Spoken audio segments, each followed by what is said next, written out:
ఇప్పుడు మనం చూస్తున్నది అరుణాచలము. అరుణాచలంలో అయితే గుళ్ళు అయితే ఎక్కువ ఉన్నాయి. మనకి అడుగడుగున టెంపుల్స్ కనిపిస్తాయి. చాలా గుళ్ళు ఉంటాయి మనం గిరి ప్రదక్షిణ చేసేటప్పుడు. తమిళనాడులో ఉంటుంది, తిరువన్నామలై అంటారు. మనమైతే ఎక్కువగా అరుణాచలం అంటాము. ఇక్కడికి పెద్దవాళ్ళు చిన్నవాళ్ళు అందరూ వస్తారు. చాలా భక్తి శ్రద్ధలతో వస్తారు. ఆయన ఉన్నారని నమ్మకంతో వస్తారు. పౌర్ణమి రోజు గిరి ప్రదక్షిణ చేస్తే చాలా మంచిదని ఈ ప్రదక్షిణ చేస్తారు. 14 కిలోమీటర్స్ ఉంటుంది.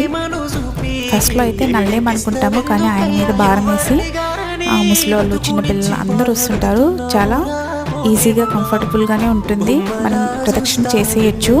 ఇలాంటి విశేషాలు తెలుసుకోవాలనుకుంటే ఛానల్లో వీడియోస్ని పోస్ట్ చేస్తాను. సబ్స్క్రైబ్ చేసుకుంటే మీకు ఆ వీడియోస్ వస్తాయి. అలాగే పౌర్ణమి చంద్రుడిని, అరుణగిరిని ఒకేసారి కూడా చూడొచ్చు మన వీడియోస్లో. లైక్ చేయండి, షేర్ చేయండి.